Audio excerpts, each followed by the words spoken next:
आज हम बात कर रहे हैं ऐसे विषय पर जिसको माँ बाप आमतौर पर इग्नोर कर देते हैं, बच्चों का खर्राटे लेना। क्या यह एक सामान्य प्रक्रिया है या चिंता का विषय? नमस्कार, मैं हूं doctor Piyush Jain, senior paediatrician Genesis Neurogen, और मेरे साथ हैं doctor Deepali Narula, senior sleep and snoring rehab consultant. नमस्कार मैडम, आपका स्वागत है। Thank you sir, thank you so much. जी हाँ, खर्राटे लेना यह बहुत ही चिंता का विषय है और यूजुअली पेरेंट्स इसे इग्नोर करते हैं। अगर हम खर्राटों की बात करें तो हमारा ध्यान बड़ों की तरफ जाता है, पर खर्राटे लेना आजकल बच्चों में भी तेजी से बढ़ रहा है। जी डॉक्टर दीपाली, स्नोरिंग या खर्राटे लेना बच्चों में एक रियल प्रॉब्लम है जो सही समय पर अगर एड्रेस ना की जाए तो ये बच्चों के हेल्थ, बिहेवियर, डेवलपमेंट और उनके इंटेलिजेंस पर असर कर सकती है। खर्राटों को सिर्फ एक हम आदत या सामान्य रूप लेकर इसको ना टालें। बच्चों में यह एक गंभीर समस्या का संकेत हो सकता है। तो चलिए सबसे पहले बात करते हैं कि खर्राटे क्या होते हैं और ये क्यों आते हैं। खर्राटे, स्नोरिंग का मतलब सांस के रास्ते में रुकावट होना, जिससे आसपास की मसल्स में वाइब्रेशन होती है या कंपन होती है, और इसके द्वारा जो आवाज़ उत्पन्न होती है उसी को खर्राटे बोलते हैं। जब हमारे गले की मांसपेशियां ढीली पड़ जाती हैं या रिलैक्स हो जाती हैं, तब उस समय सांस लेते हुए हमारे गले से स्नोरिंग की आवाज़ आती है। बिल्कुल ठीक कहा आपने कि मांसपेशियां ढीली हो जाती है और गले में रुकावट हो जाती है, तो ये खर्राटे होते हैं। लेकिन ये खर्राटे की वजह से अगर सांस रुक रुक कर आने लगे शरीर में, तो यह एक स्लीप डिसऑर्डर्ड ब्रीदिंग का संकेत हो सकता है, या फिर स्लीप एपनिया जिसको हम कहते हैं, इसकी स्थिति आ जाती है। बहुत लोग पूछते हैं कि खर्राटे नॉर्मल है बच्चों में या चिंताजनक है। देखिए, बच्चों में अगर स्नोरिंग हल्के है, कुछ समय के लिए हो, कभी कभी होती हो, उससे बच्चे की नींद या स्वास्थ्य पर कोई फर्क ना पड़ रहा हो, तो ज़्यादा चिंता की ज़रूरत नहीं होती, लेकिन अलर्ट रहने की ज़रूरत होती है। तो अगर बच्चा हफ्ते में 3 या उससे ज़्यादा रातों को खर्राटे लेता है, या उसकी नींद डिस्टर्ब होती है, उसको उठना पड़ता है खर्राटों की वजह से, तो यह चिंता का विषय हो सकता है। और इसके अलावा अगर बच्चा मुंह खोलकर सोता है, दिन में थका थका रहता है, या उसकी पढ़ाई में कमी आती है, तो ये भी एक स्लीप एपनिया के लक्षण होते हैं। तो ये कुछ रेड फ्लैग्स है जिसमें पेरेंट्स को अलर्ट होने की ज़रूरत है, जानने की ज़रूरत है, अपने डॉक्टर को दिखाने की ज़रूरत है। जैसे कि मुंह खोलकर सोना, नींद अच्छी नहीं आना, टूट टूट के आना, नींद में हड़बड़ाहट होना, सांस रुक रुक कर आना। और हाँ, अगर बच्चे को पुअर स्लीप है तो अगले दिन सुबह उठकर बच्चा फ्रेश नहीं होगा, पूरे दिन उसको नींद आती रहेगी, उसका पढ़ाई में कंसंट्रेशन अच्छा नहीं होगा, जिसकी वजह से उसकी एकेडमिक परफॉर्मेंस भी गिर सकती है। और जो बच्चे रात को ठीक से नहीं सो पाते हैं, उनको हार्मोनल डिस्टर्बेंसेस भी हो सकते हैं। तो सर हमें ये बताइए कि स्लीप एपनिया के क्या क्या कारण हो सकते हैं? देखिए, बच्चों में सबसे कॉमन कॉज होता है टॉन्सिल्स या एडिनॉइड्स का बढ़ना, या जिन बच्चों को बार बार सर्दी खांसी जुकाम होता है, एलर्जी की प्रॉब्लम होती है, उनको भी ये स्नोरिंग की प्रॉब्लम ज़्यादा होती है। कुछ बच्चों को मुंह से सांस लेने की आदत होती है, उनमें भी खर्राटे लेने की समस्या ज़्यादा होती है। इसमें कुछ मैं ऐड करना चाहूँगी, जैसे कि कुछ वीक मसल्स, आपकी जीभ की गलत पोजीशन, आपके ओरल मसल्स, फेशियल मसल्स कमज़ोर हैं, तो इन बच्चों में ये ज़्यादा चांसेस रहते हैं जिनको खर्राटे आते हैं, और ये लेटर ऑन फिर स्लीप एपनिया यानी स्लीप डिसऑर्डर ब्रीदिंग में कन्वर्ट हो जाता है। जी हाँ, बिल्कुल ठीक कहा आपने।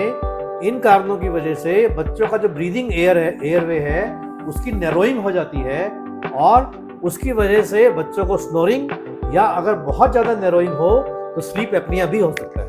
एक और बड़ी इंपॉर्टेंट बात जो बच्चों में देखी गई है कि जिन बच्चों का वज़न ज़्यादा होता है, ओबेसिटी उनको है, या उनका BMI ज़्यादा है, जिनमें गले के आगे उनके काफ़ी फैट टिश्यू इकट्ठा हो जाता है, उन बच्चों में भी स्नोरिंग के चांसेस काफ़ी बढ़ जाते हैं।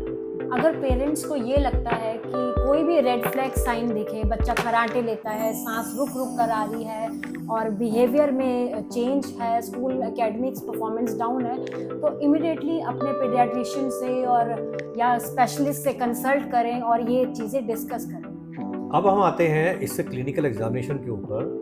जब इस तरह के बच्चे हमारे पास आते हैं तो सबसे पहले उनकी नोज़ को इंस्पेक्ट करते हैं और बच्चे को एलर्जिक राइनाइटिस तो नहीं है, उसके डेविएटेड सेप्टम तो नहीं है, नाक के अंदर कुछ हाइपरट्रॉफी तो नहीं है किसी टिश्यू की, या बच्चे को एडिनॉइड्स तो नहीं है। उसके बाद हम उसके ओरल एग्जामिनेशन पे आते हैं कि उसको हाई आर्च पैलेट तो नहीं है, बच्चे के टंग का एग्जामिनेशन करते हैं, उसके टॉन्सिल्स चेक करते हैं कि टॉन्सिल्स है कि नहीं, प्लस उसकी जो ओरोफेरेंजियल मसल्स हैं उनकी मूवमेंट को चेक करते हैं। एक बहुत इंपॉर्टेंट टेस्ट होता है बियर स्लीप स्क्रीनिंग टूल, जो कि बच्चों में नींद से जुड़ी समस्याओं को पहचानने का एक सरल और प्रभावी और वैलिडेटेड तरीका है। इसे पीडियाट्रिक स्लीप एक्सपर्ट द्वारा खास तौर पर बच्चों और किशोरों के लिए डिजाइन किया गया है। प्राइमरी टेस्ट जिससे स्लीप एपनिया का पता लगता है, कंफर्मेशन होती है, वो होता है स्लीप स्टडी। इसमें ये पता लगता है कि बच्चा को स्लीप एपनिया है या नहीं, या उसकी सिवियरिटी पता लगती है, और ऑक्सीजन लेवल कितने हैं सोते समय। अगर सांस रुक रुक कर आई है तो ऑक्सीजन लेवल डिप हो जाते हैं, कम हो जाते हैं, तो कितने लेवल तक नीचे गए, कितनी देर के लिए गए, और पूरी स्लीप की क्वालिटी का भी पता चलता है।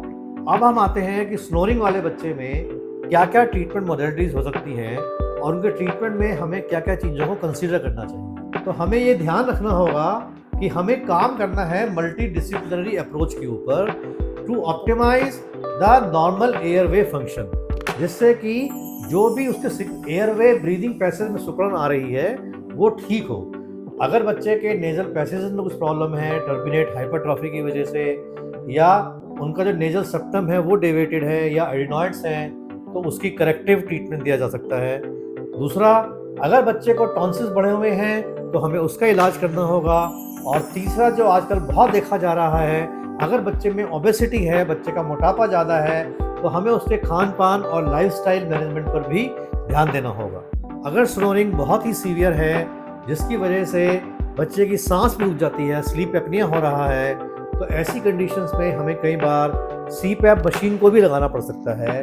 लेकिन आजकल CPAP मशीन लगाने से पहले बहुत इंपॉर्टेंट थेरेपी है जिसके ऊपर काम हो रहा है, वो है ओरोफेरेंजियल थेरेपी या मायोफंक्शनल थेरेपी। जैसे मैंने आपको पहले ही बताया कि डॉक्टर दीपाली नरूला, जो कि एक स्लीप और स्नोरिंग रिहैब कंसल्टेंट हैं, तो डॉक्टर साहब मैं आपसे पूछना चाहूँगा कि ऐसी कौन कौन सी एक्सरसाइजेज हैं जो बच्चे घर पर आराम से कर सकते हैं और जो बच्चों की स्नोरिंग को कम करने के लिए बहुत हेल्पफुल हो सकती है। जी बिल्कुल। सबसे पहले मैं ये बताऊंगी कि मायोफंक्शनल थेरेपीज होती क्या है, या ओरोफेरेंजियल थेरेपीज क्या होती है।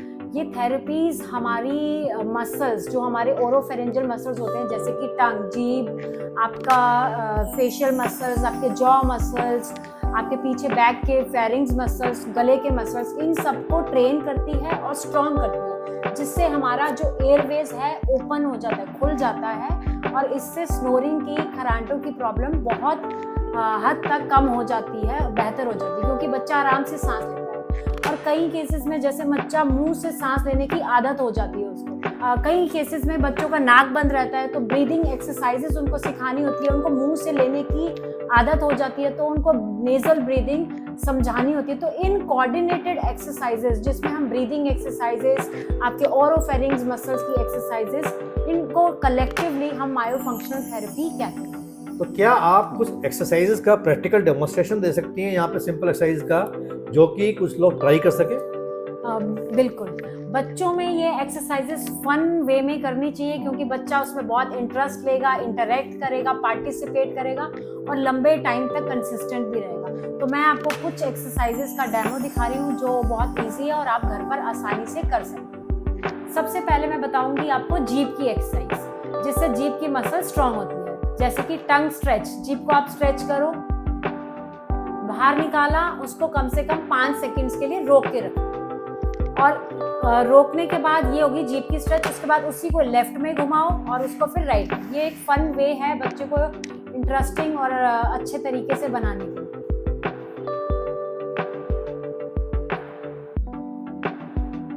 बहुत अच्छा। दूसरा तरीका, जैसे कि हम स्ट्रॉ से पीना, पानी पीना, तो हम स्ट्रॉ को जिस तरीके से पिएंगे, जैसे कि मुंह बिल्कुल उसको बंद रखेंगे, ताकि ये हमारे मुंह बंद करने वाले मसल स्ट्रॉन्ग हो सके, जो कि सोते समय हमारा मुंह बंद रखने में मदद करता है। इसको हम लेटर ऑन चेंज कर सकते हैं, जैसे और थोड़ा कितने डिफिकल्ट एडवांस बना सकते हैं, जैसे कि पानी का टेक्सचर चेंज कर दिया, थोड़ा गाढ़ा पानी, लस्सी या फिर शेक ऐड ऑन कर लिया, और या फिर हम अपनी स्ट्रॉ को थोड़ा और नैरो कर सकते हैं। नाक से सांस लेना सिखाना, जैसे कि हम छोटे बच्चों में ऐसा इमेजिनेट कर सकते हैं कि हम फ्लावर है और उसको हम स्मेल कर रहे हैं, तो मुंह बिल्कुल बंद रखना है एंड फ्लावर से सांस लेना है, अंदर नाक से सांस लेना है, फ्लावर को की सुगंध को इमेजिनेट करते हैं। तो उसको ऐसा 5 बार कराएंगे और उसके बाद बच्चे को ये सिखाएंगे कि आप कम से कम 30 सेकेंड्स कंटिन्यूसली रुक कर बीच में नाक से सांस लेने की कोशिश करो और मुंह नहीं खोलना चाहिए। बहुत अच्छा बताया आपने, और मुझे लगता है कि इसमें अगर हम अनुलोम विलोम वाली एक्सरसाइज भी जोड़ दें तो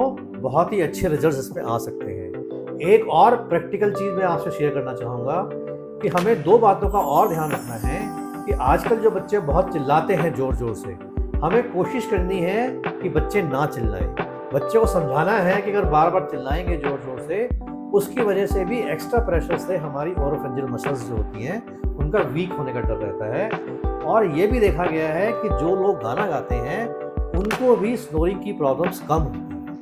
एक्चुअली उनके ओरोफेरिंजियल मसल्स ट्रेन होते हैं। ये गाना भी एक एक्सरसाइज ही है जिसको हम एक्सरसाइज के तरीके में यूज़ कर सकते हैं। बच्चों के सामने थोड़ा तेज लाउडली गाना गाएं, कुछ म्यूजिकल टोन उनके साथ, फोनिक साउंड्स जो वो जानते हैं उनके साथ वो गाएं, तो इनसे भी ये मसल्स आपके काफ़ी टोन होते हैं। और ये बच्चे एंजॉय भी करेंगे गाना, इसमें एंजॉयमेंट भी हो जाएगा और एक्सरसाइज भी हो जाएगा। बिल्कुल, ये कंक्लूड करना चाहती हूँ कि मायोफंक्शनल थेरेपीज और ओरोफेरिंजियल एक्सरसाइजेस हमें जरूर करानी चाहिए। कोई भी अदर ट्रीटमेंट करने से पहले इन एक्सरसाइज को जरूर करें ताकि आपके ओरोफेरिंग्स मसल अच्छे से ट्रेन हो सके। बिल्कुल। और अगर ये बहुत ज़्यादा सीवियर प्रॉब्लम है तो डेफिनेटली अदर ट्रीटमेंट ऑप्शंस देखें। तो बिल्कुल सही कहा आपने कि हर बच्चे में या हर पेशेंट में हमें पहले ये ओरोफेरिंजियल एक्सरसाइज जरूर ट्राई करनी चाहिए, क्योंकि जो और मोडेलिटीज़ हैं ट्रीटमेंट की, उसमें सर्जरीज आती हैं या फिर कम्बरसम मशीन्स जैसे CPAP मशीन है जिसको लगा के रखना रात को, उसको लगा के सोना बहुत ही डिफिकल्ट है, खास तौर पर बच्चों के लिए। और खेल में ही बच्चों के साथ एंजॉय करते हुए ये आप एक्सरसाइज बच्चों से करवा सकते हैं और बच्चे अपने आप भी कर सकते हैं। तो अंत में हम यही कहना चाहेंगे कि माँ बाप को अपने बच्चों की खर्राटे या स्नोरिंग के ऊपर एकदम अलर्ट रहना चाहिए, उसको लाइटली नहीं लेना चाहिए, क्योंकि अगर ज़्यादा स्नोरिंग होती है बच्चे में तो उसका अगले दिन का प्रॉब्लम शुरू हो सकता है। अगले दिन बच्चा इनअटेंटिव रह सकता है, उसकी एकेडमिक परफॉर्मेंस कम हो सकती है, चिड़चिड़ा रह सकता है और उसमें कुछ हार्मोनल डिस्टर्बेंसेस भी हो सकते हैं। और थोड़ा सा ध्यान देकर, थोड़ी सी जानकारी के साथ, थोड़ा सा अलर्ट रहकर बच्चे के डेवलपमेंट को अच्छे सुधार सकते हैं और उसकी नींद की क्वालिटी को बहुत अच्छे से इम्प्रूव कर सकते हैं। तो थैंक यू डॉक्टर दीपाली आज के डिस्कशन के लिए। तो और मैं सभी पेरेंट्स से कहना चाहूँगा कि इसी तरह की बच्चों की हेल्थ रिलेटेड इश्यूज़ की जानकारी के लिए हमारे चैनल को सब्सक्राइब करें और हमसे जुड़ें। Thank you. Thank you.